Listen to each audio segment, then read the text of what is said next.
Hey, guess what? It's another think piece video inspired by something I saw on Twitter. Can you believe it? In case you missed it, the Game Awards happened back on the 7th, and it was actually pretty terrible. Normally, I feel it's never as bad as people make it out to be, but this was the first year in which I think Jeff genuinely lost the plot. Like, the show was embarrassed to be an awards show, and instead wanted to go super hard on letting Hollywood show up on stage with unfunny bits, weird over-explanations for why Simu Liu broke his leg, and an obsession with being Winter E3 when it's supposed to be an award show. The Game Award goes to... Shut up! But despite all my criticisms, one thing I'll say is that there were some pretty decent announcements thrown about that have me pretty excited for the coming years. Vision of Mana, Monster Hunter Wilds, Final Fantasy XVI DLC getting shadow dropped, a second attempt at a horror game from Kojima, Alan Wake 2 New Game Plus getting a release date, Alan Wake 2 becoming the second biggest winner of the night, Alan Wake 2 having an amazing stage performance, for the love of God, play Alan Wake 2! Oh, and Atlas had one or two reveals, but I was quite literally in the bathroom when they happened, so I didn't even see them. Oh, wow. But if there was a third biggest winner of the night, it would easily have to be Sega. And it was all without winning any awards. All they needed was a single minute-and-a-half-long trailer. Shinobi, Golden Axe, Streets of Rage, Crazy Taxi, and most importantly to me, Jet Set Radio. All being revived and given new entries after so long. And the best part, based on the short snippets in the trailers of early footage, it all looks really good. Each and every one of those games looks to be doing more than just recreating what came before, evolving on their original formulas and offering new takes on what came before while not forgetting what they are at their core. Jet Set Radio in particular looks to be putting more focus on parkour, quickly showing a snippet of Beat climbing up a clock. And based on what I'm seeing online, I feel it's incredibly safe to say that this entire string of announcements has been incredibly well received. However, there's one thing that not everyone has been receptive towards, and that's the art styles of Jet Set Radio and Crazy Taxi. Seeing as I'm not really into Crazy Taxi, I'm going to be focusing on the JSR half of the complaint. And to be clear, this is not me trying to shame the people upset by how these games look. They're entitled to their opinions like how I'm entitled to mine. I'm not even going to name them or show the biggest tweet on the subject because they've already been dunked on by so many other people. I feel like it's enough. What I am here to do is offer my opinion on their complaints, to argue my point of view and to talk about how I see things.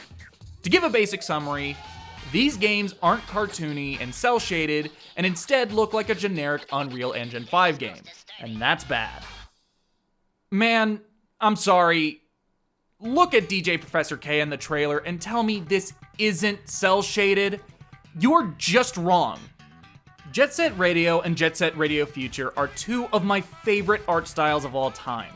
I adore the Y2K aesthetic, and it's a large part of why I chose the art style of this channel. That mix of bright, solid colors, separated shading, thick, black outlines with sharp points. Everything about it I just love. Shout out to my art friend Nick G. He does fantastic work. One time he was in town and we went to go see Everything Everywhere All at Once, and I was bawling my eyes out midway through the movie in the middle of the theater. I don't think he noticed. Just this year, we got Bomb Rush Cyberpunk, a game whose main goal was to revive the look and feel of the original Jet Set Radio games while evolving on the formula. I was so excited, I even went out of my way to make sure I could review it for Game Explained. And you know what? I loved it. It's a fantastic game with a fantastic art style that nailed everything it wanted to be. You want to know something I said in that review? Team Reptile has created the Jet Set Radio 3 that never was. And I stand by that. But now, not even half a year later, we get hard confirmation of a literal Jet Set Radio 3. Naturally, comparisons are going to be made. Visually, it doesn't take Picasso to understand that Bomb Rush looks more like the original Jet Set Radio games than this brand new entry does. But I feel like ending the conversation there ignores the goal of the former while assuming the goal of the latter. The look of the original Jet Set Radio is a product of its time. Not just because of its Y2K aesthetic, but because of the limitations of the Dreamcast. By crafting a style that took these limitations into account, it created a visual style that, in my opinion, holds up over 2 decades later. So long as you don't look at the background NPCs. It leans into the angular proportions of the art style to help excuse the low poly models. JSR worked with what tools they had and they made the best of it. Now, in the year of our Lord 2023, Bomb Rush Cyberpunk is met with its own goals and its own set of limitations. However, those limitations are not a result of power, but rather financials. It's an indie game. It's not going to have a budget that could afford them to give it the highest fidelity graphics. But the fact of the matter is that that wasn't Team Reptile's goal. Rather than shooting for the sky and overestimating their capabilities, Team Reptile had a clear vision for what they wanted to do with Bomb Rush Cyberpunk. They wanted to make Jet Set Radio as they remembered it, while smoothing out its quirks and evolving the gameplay. And you know what? That's exactly what they did. BRC looks like a Dreamcast game and completely owns it. Rather than creating models with the highest polygon count, the entire idea was to use less. They used their money wisely by leaning into heavy stylization. They want it to look like this, and the good news is, this isn't a style that would require more than what they could handle. The whole idea is to be a throwback, to look like a Dreamcast game. Now, what about the actual Jet Set Radio 3? What are the goals of that game? Well, I'm not going to tell you because I don't know what those goals are. Because collectively, there is less than 10 seconds of footage. Not only that, but what little we do have is made up of short, 1 second long cuts where you're barely able to learn anything other than the surface level observations, such as what it might be looking to add and how it looks visually. Emphasis on might. My observation on the game looking to put more focus on parkour is pure speculation on my part, based on a 1 second snippet of an action that couldn't be done in past games. Jet Set Radio 3's goal might not be the same as Bomb Rush Cyberpunk's. To get upset that the art style isn't one-to-one the same as the original duology is a frankly surface level thing to be upset about, especially when you couple it with the claim that the game isn't cel-shaded, which is patently false. There are some people who are making good points without being overly reactionary about it. To them, they see this art style as moving away from a large part of Jet Set Radio's identity, and that they feel it should preserve that look instead. Rather than sticking with that old Y2K aesthetic, they're going with a new direction. A direction that, funnily, has a much higher poly count for the models. Some even say that it looks like a generic Unreal Engine 5 game, and to be fair, I'd be lying if I said I didn't see where they were coming from. The sheen on DJ Professor K looks eerily similar to the sheen that was on Travis Touchdown in No More Heroes 3.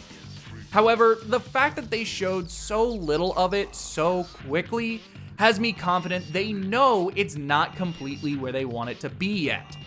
This is echoed by the fact that at the bottom of the screen it says, early development footage, subject to change.